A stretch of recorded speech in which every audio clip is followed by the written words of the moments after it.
আরাম করে বসলাম নতুন খেলা দেখার জন্যে।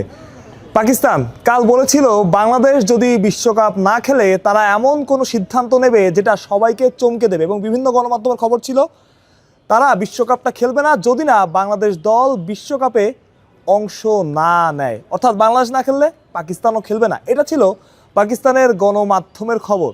আজকের খবর, কাল রাতে একটা নিউজ নিশ্চিত করে আপনারা দেখেছেন, 21 তারিখ পর্যন্ত বাংলাদেশকে সময় দেওয়া হয়েছে। এই সময়ের মধ্যে বাংলাদেশ যদি তাদের সিদ্ধান্ত না জানায় সেক্ষেত্রে বাংলাদেশের পরিবর্তে স্কটল্যান্ডকে রেডি করে রাখা হচ্ছে বিশ্বকাপের জন্য।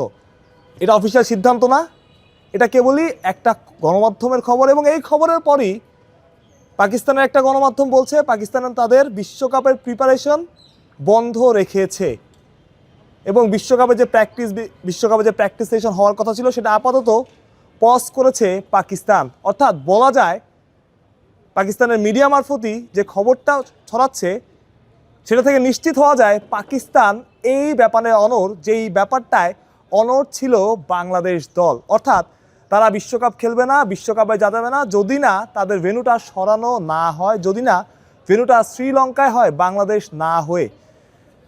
তবে বরাবরই আইসিসি চেষ্টা করছে বাংলাদেশকে ভারতে খেলানোর জন্য। আইসিসির একজন প্রতিনিধি বাংলাদেশে এসেছিলেন, বিসিবির সাথে মিটিংয়ে বসেছেন, তাদের বোঝানোর চেষ্টা করেছেন যাতে তারা ভারতে গিয়ে খেলে এবং তাদের কনসার্নের কথা জানার চেষ্টা করেছেন।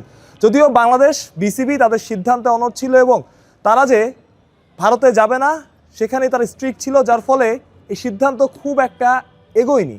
এবং গতকাল রাতে একটা ক্রিকেট ওয়েবসাইট, আন্তর্জাতিক ক্রিকেট ওয়েবসাইটের খবর যেটা, সেখানে বলা হয়েছে 21 তারিখ বাংলাদেশের শেষ সময়, অর্থাৎ ডেডলাইন। এই সময়ের মধ্যে বাংলাদেশ যদি না জানায় তারা বিশ্বকাপে অংশগ্রহণ করবে কি করবে না, তাহলে স্কটল্যান্ড হতে পারে বাংলাদেশের বদলি দল।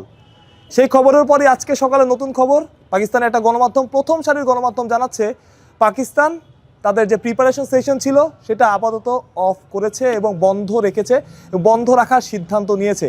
অর্থাৎ পাকিস্তান থেকে যে আভাস পাওয়া গিয়েছিল বাংলাদেশ না খেললে পাকিস্তানও খেলবে না, কিংবা বাংলাদেশ যদি অংশ না নেয় তারা খুব বড় একটা সিদ্ধান্ত নেবে, সেটা কিন্তু বোঝাই যাচ্ছে। অর্থাৎ পাকিস্তান যে তাদের কথা রাখবে বা কথা রাখতে চলেছে সেটা এই পাকিস্তানি গণমাধ্যমের খবরেই পরিষ্কার। অর্থাৎ বড় একটা খেলা এখনও বাকি, যে খেলাটা হয়তোবা নিতে পারবে না অন্য প্রতিপক্ষগুলো। আপনি চিন্তা করতে পারবেন না, বা আপনি চিন্তা করতে পারবেন যে পাকিস্তানকে ছাড়া বিশ্বকাপ আয়োজন, বাংলাদেশকে ছাড়াই তো বিশ্বকাপ আয়োজন কঠিন হয়ে যাচ্ছে, সেখানে পাকিস্তান ছাড়া বিশ্বকাপ আয়োজন এটা একরকম অসম্ভব। এবং পাকিস্তান তাদের যে অবস্থান নিচ্ছে সেই অবস্থান থেকে এতটুকু বলা যায়, এতটুকু পরিষ্কার, খুব কঠিন একটা খেলা, খুব বড় একটা খেলা অপেক্ষা করছে, যেখানে বাংলাদেশ, বিসিবি এবং পিসিবি একজোট হয়ে লড়বে এবং বাংলাদেশকে তারা ফুল সাপোর্ট দেবে। বাংলাদেশ যে শ্রীলঙ্কায় খেলবে না বা বাংলাদেশকে বাদ দিয়ে দেওয়া, বাংলাদেশকে বাদ দিয়ে স্কটল্যান্ডকে নিয়ে আসা এত সহজ না, এত সোজা না ভাই।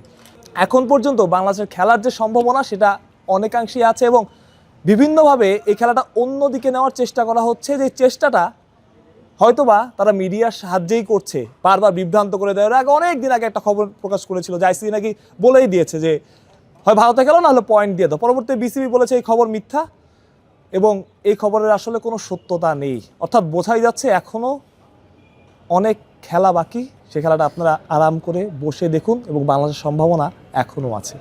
মাহফুজ প্রত্যয়, বিডি ক্রিক টাইম।